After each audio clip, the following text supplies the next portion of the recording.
Good morning, welcome to day one at Cheltenham. The stage is set, the buzz is very much alive. Fran, are you excited? Couldn't be more excited, Doireann. We're in the middle of the parade ring. This is the winners' enclosure. This is where everybody who's a runner over the 4 days at Cheltenham wants to be. Right in the middle there, number one spot.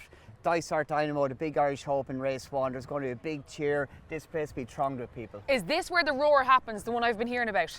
Pre-race is very quiet, the tension's up. When the crowd go that way into the stands, them last couple of minutes before 1:30 it'll just gradually build, but as soon as they start running, everyone is off. We're living for it. Enjoy the day.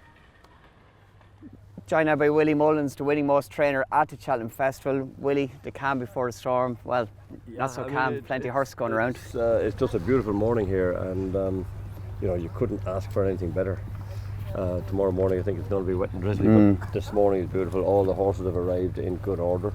We had one setback on the ropes, struck into himself yesterday morning and needs a few stitches on a hind leg, but that's what happens when you have. But the rest of them are all well settled, and we're very happy how they've settled in for the week, so fingers crossed and everyone ready to go. I kind of believed at this point that the trainer's work is done, but you're very much working here. Yes, well, everything is done, and thankfully all my staff do. I come down here and I just look at the horses and I just make immediate assessment of whether they should do 1, 2 or 3 canters, and usually we're just doing a warm-up and 1 canter. Horses that are in later in the week, or horses that look a bit, everything is so fit. Horses that look a bit big, I will maybe do a 2nd canter, but the lighter ones that are all fit, they just need to actually just relax and just enough exercise to keep them eating and drinking. All the hard work is done. Now, Brahma Bull, he's gone over, I think, to jump the cheese wedges. They're not a food, but they're banks. You jump off one onto the ground and up on another one, and he's in the cross-country race. He was very sticky doing that yesterday. So Brian Hayes just said to me, will he go over and do it again? And I hope he's all right. Normally a horse jumping a fence like that would need a lead, but he thought he'd be okay. So if we hear a roar in a minute, he's probably we know who it is. Stuck in a ditch somewhere. But anyhow, he felt he'd be better to do that this morning, so he's gone to do that. The rest are just starting to pick grass here.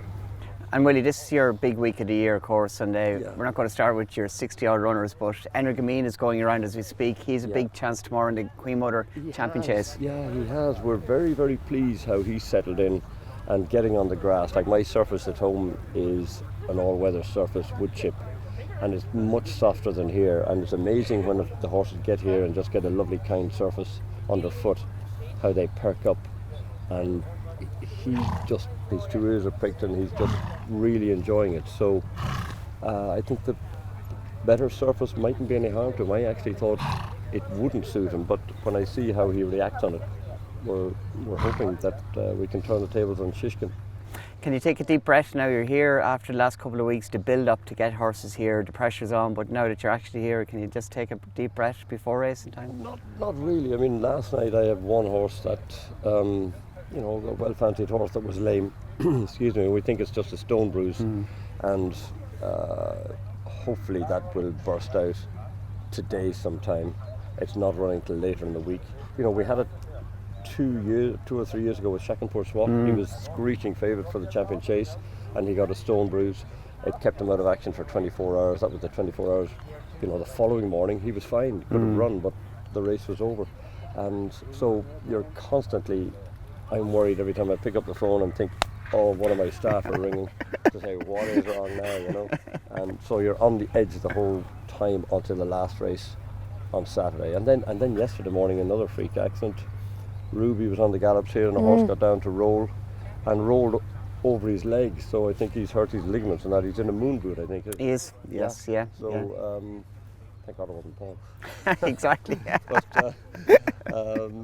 so Ruby's disappointed, I'm sure, not to be down here on the Gallops riding out of this, but hopefully he'll be able to get around and do his work for the week. But freak accidents like that happen. A horse can kick someone or bite someone or something. But anyhow, look at Energamine. He's really enjoying it there. So. Do you get to let the hair down at all, Willie, this week now? No. Not really. We do. Well, this is my very first Cheltenham. What should I do to really enjoy the experience to the max? Well, just make sure you have good pals with you. You're somewhere good to have lunch, and then book a nice restaurant every night and do what you normally do. You'll be fine. I'll find my way. Sure, Barbara there will give you a good hand. No better woman for a party. She's very fresh. It's only day one, Willie. So. I know. I mean, I'm surprised I was out here before my horses this morning. That should be a record. But yeah. Willie Mullins, thank you so much for chatting to us. Cheers, Doireann. Very best of Pleasure. luck. Yeah. Thank you. Thanks a million. Thanks. We're here in the Gallops. Franny, excited? Very, very excited to see all the horses and gallops here this morning. You can actually feel the anticipation with all the owners and trainers. 1:30 today, the Supreme Novice Hurl. When that kicks off, the roar will be, I have to see it to believe it, it's amazing. And to have people back, 70,000 people in the stands. We need a couple of Irish winners though. Everyone keeps mentioning that roar. It better live up to my expectations. There's a lot hanging in the balance there now, Fran. Tell me, who should I be looking at today? Oh look, Honeysuckle is the one that everybody wants to see win. Rachel Blackmore, if she can win the Champion Hurl, that'll set the scene for the whole week. You know, that'll really set the tone. But I have 5 horses to keep an eye on. We're going to list them out now. Well, it's great to be back trackside here at Cheltenham, of course. Crowds are back for 2022, and that roar tomorrow in the Supreme Novice Hurl when that kicks off at 1:30 will be special. And for me, the horse that's going to win that is not, unfortunately, an Irish horse. It's John Bunn, Irish owned, okay, but trained by Nicky Henderson. He's been flawless in his hurl runs to date. He's valued to take on Dysart Dynamo, and he should run a big race for Connections. Second one of the day that I do really like is an Irish trained horse. It's one of Willie Mullins' trio, and it's not the two at the top of the betting. It's Hot on Colour, the apparent outsider of his tree. This horse was very, very impressive on his chasing debut 2 starts ago. Unfortunately, he got a fall at Leopardstown last time. However, he's got a lot of good form in the book. I think at 7 or 8 to 1, he's value against the field, and he should go very, very well in an open race. Honeysuckle, Champion Hurl Race 4, what can we say with her? I can't bet against her. Yes, she's 4 to 6 favourite. I hope she wins. She'll raise the roof and set the tone for the week. Rachel Blackmore and her, if they go through that line up the hill, it will be a very, very special moment. Back to reality though, and Champion Green in the 22 runner Boodles. Novice Hurl is the one for me. This horse trained by Joseph O'Brien. Rachel Blackmore also takes the ride in him, and he runs in the colours of JP McManus.